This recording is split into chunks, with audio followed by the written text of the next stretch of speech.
Only సూచనలు ఇవ్వండి అధ్యక్ష. సూచనలు చాలా మితంగా మాట్లాడుతుంది గౌరవ మంత్రివర్యులు ఉప ముఖ్యమంత్రి గారు సహజంగానే ప్రకృతి ప్రేమికులు. వారు ఈ పొల్యూషన్ కంట్రోల్ చేసేటువంటి దానిలో ఆయన ఎలాబరేట్ ఆన్సర్ కూడా డెఫినెట్గా విశాఖపట్నం కాలుష్య బారి నుంచి రక్షించబడుతుంది అనేటువంటి నమ్మకం కలిగింది అధ్యక్ష. ప్రధానంగా అధ్యక్ష, ఈ బౌల్ ఏరియా ఏదైతే అన్నారు, విశాఖకి చుట్టూ ఉన్న కొండలు ఎంత ఆహ్లాదకరంగా ఇస్తుందో అదే ఈరోజు ఏవైతే పూర్వపు పారిశ్రామిక వాడగా ఇప్పుడు ఆ బౌల్ ఏరియా ఏదైతే ఇప్పుడు మెన్షన్ చేశారో మంత్రి గారు, ఆ ఏరియా అంతా కూడా మా నియోజకవర్గం పశ్చిమ నియోజకవర్గంలో ఉందండి అధ్యక్ష. ఒకవైపు రసాయనాలకు సంబంధించినటువంటి ఇండస్ట్రీస్ కానీ, విశాఖపట్నంలో 2 ఇండస్ట్రీస్ భారీ ఇండస్ట్రీస్ మూతబడినాయి అంటే కేవలం పొల్యూషన్ కారణంగా మూతబడినటువంటి హిందుస్థాన్ జింక్ లిమిటెడ్ కానీ, ఇటీవల కాలంలో ఉండేటువంటి ఎల్జీ పాలిమర్స్ కానివ్వండి, ఈ 2 కూడా ఏవైతే ప్రమాదకరమైనటువంటి రసాయనాలు అసలు పబ్లిక్ కూడా ఒక అవేర్నెస్ రావడానికి కారణమైనవి అధ్యక్ష. ఒకప్పుడు స్టైరిన్ మనుమోల్ అంటే ఏంటో తెలియని వారు దాన్ని పీలిస్తే మనుషులు చనిపోతారు లేదా అనేక లంగ్ డిసీజెస్ వస్తాయి, దీర్ఘకాల వ్యాధులు వస్తాయి అనేటువంటి అవగాహన పెరిగింది అధ్యక్ష. ఈరోజు ఏదైతే ఈ బౌల్ ఏరియాలో ఉండేటువంటి ఇండస్ట్రీస్ అన్నిటిపైన కూడా ఒక పర్యవేక్షణ అవసరం అధ్యక్ష. ఈరోజు మంత్రి గారిని కోరుతున్నారు. ఈరోజు మెంబర్ సెక్రటరీ అంటే ఇప్పుడు మాకు విశాఖపట్నంలో పొల్యూషన్ కంట్రోల్ బోర్డు ఆఫీస్ ఉంది, ఒక ఏఈఈ స్థాయిలో అధికారులు ఉన్నారు. పబ్లిక్ సెక్టార్ కంపెనీస్లో వీటిని మానిటర్ చేయడానికి కానీ నియంత్రణ చేయడానికి కానీ వీరికి అసలు కనీసం వాళ్ళు లోపలికి వెళ్ళి ఆ ఉన్నత స్థాయి అధికారులతో మాట్లాడే అవకాశం కూడా లేనప్పుడు ఏ రకంగా అది కంట్రోల్ అవుతుంది అనేటువంటిది ఒకటే శ్రద్ధ వహించాలి. మీరు అనేక దేశాలు తిరిగారు, ఒక పోర్ట్ సిటీస్ అన్నీ కూడా చూశారు అధ్యక్ష. మీరు కూడా అనేక దేశాలు తిరిగారు. ఎక్కడైనా సరే ఉండేటువంటి ఈ మెటీరియల్ ఇప్పుడే వంశీ గారు చెప్పినట్టు ఆ మెటీరియల్ ఓపెన్గా కనబడుతుంది. మీరు ఫ్లైట్లో చూస్తే ఎక్కడికక్కడ అమోనియా కానీ సల్ఫర్ కానీ లేకపోతే కోల్ కానీ మనకు కనబడుతుంది. గతంలో మీరే మంత్రిగా ఉన్నారు, చంద్రబాబు నాయుడు గారు విశాఖపట్నం వచ్చిన వెంటనే ఈ పోర్ట్లో ఉండేటువంటి కన్వేయర్ సిస్టమ్ ఏదైతే ఈరోజు మెటీరియల్ వెళ్తుందో దాన్ని కవర్ చేసే విధానాన్ని పెట్టాలని చాలా ఒత్తిడి తేవడం, దానిపైన ఆ ఫలితాలు వచ్చాయి. తర్వాత స్ప్రింక్లర్స్ పెట్టి అవి కూడా లేవకుండా చేయడానికి ప్రయత్నం చేశారు.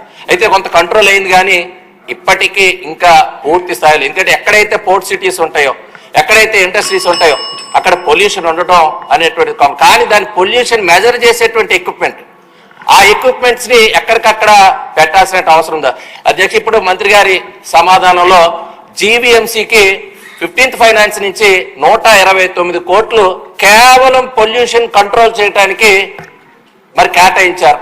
దాంట్లో నిధులు కూడా కొంత వెచ్చించారు. దేనికి వెచ్చించారు? ఈ 5 ఏళ్లలో దీన్ని మానిటర్ చేసేటువంటి మెకానిజం లేదు. ఈరోజు ఎల్జీ పాలిమర్స్ ఇన్సిడెంట్ అయిన తర్వాత మీరు అందరూ కూడా ఆలోచన చేయాల్సింది, అక్కడ సాయిల్ పూర్తిగా నాశనం అయింది. ఇప్పుడు కేవలం మనం ఎయిర్ పొల్యూషన్ గురించి మాట్లాడుతున్నాం. ఈరోజు ఉండేటువంటి సాయిల్ టెస్టింగ్ మెకానిజం ఏముంది? ఆ గ్రౌండ్ లెవెల్ వాటర్ పొల్యూట్ అయినాక ఆ గ్రౌండ్ లెవెల్ వాటర్ పొల్యూట్ అయిన వాటర్ని మనము వాడొచ్చా వాడకూడదు అనేటువంటిది ఒక సర్టిఫైడ్ మెకానిజం అనేటువంటిది తీసుకురావాలి.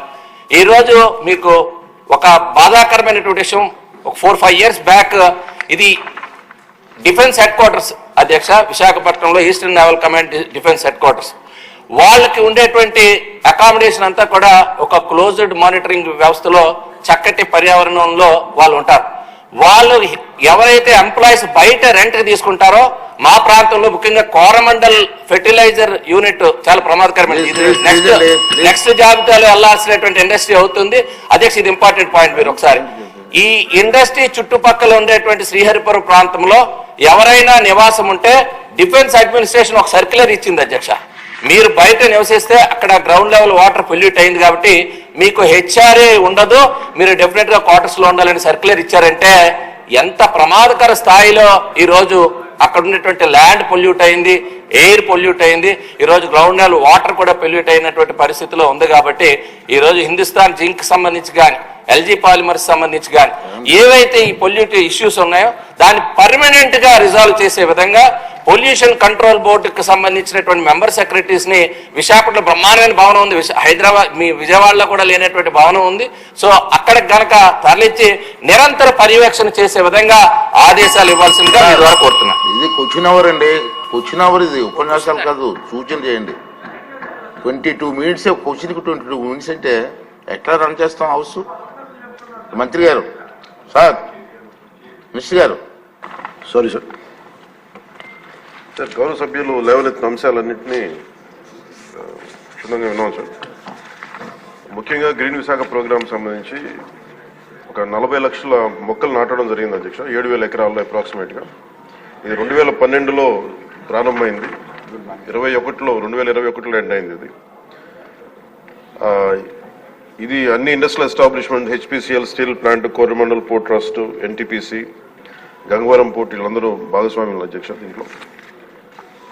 అలాగే ఇందాక గౌరవ సభ్యులు లేవనెత్తింది pollution zonal office is existing అధ్యక్ష. అది దానికి జాయింట్ చీఫ్ ఇంజనీర్ వర్క్ చేస్తా ఉన్నారు అలాంగ్ విత్ రీజనల్ ఆఫీస్. కానీ ఒక్క అంశం ఆయన లేవనెత్తిన అంశంలో ఒకటి రెగ్యులర్గా నేను కూడా వింటా ఉన్నాను.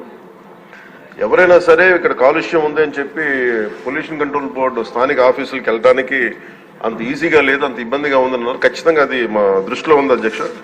డెఫినెట్లీ దాన్ని వాళ్ళు కరెక్టెడ్. ఎవరైనా సరే పొల్యూషన్ ఉంది అనేది మాకు ఇబ్బందిగా ఉంది అని చెప్పి పొల్యూషన్ కంట్రోల్ బోర్డుకి ఏ ఆఫీస్కి అని వెళ్ళేలాగా ఆ చర్యలు తీసుకుంటాం అధ్యక్ష.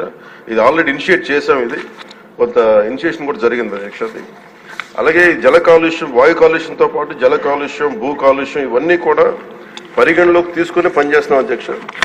ఈరోజు క్వశ్చన్ అవర్ కాబట్టి అన్ని అంశాలకి నేను సమాధానం కొంచెం క్షుణ్ణంగా మేము ఒక అవగాహన చేసుకొని ఇంకొంచెం దీని మీద ఒక కార్యాచరణ రూపొందించి సోదరు గౌరవ సభ్యులకి మీ దృష్టిలో పెడతానండి. మంత్రి గారు, నా సూచన ఏంటంటే విశాఖపట్నం మీ నగరం మీకు ఇష్టమైన నగరం అంచేత అక్కడ సభ్యులు చెప్పింది మాత్రం వాస్తవం, మీకు కూడా తెలుసు.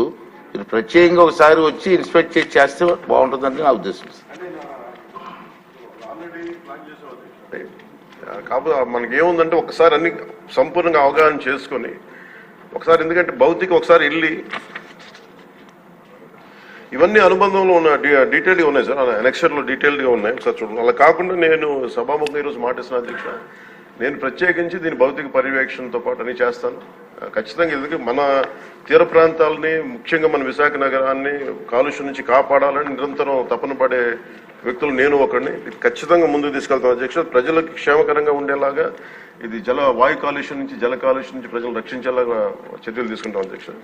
అది భౌతికంగా అది నేనే ప్రత్యేకించి సంబంధిత అధికారులతో ముందుకు తీసుకెళ్తాను అధ్యక్ష. Thank you.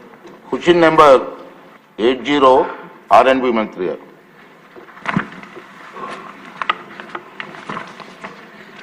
నమస్కారాలు.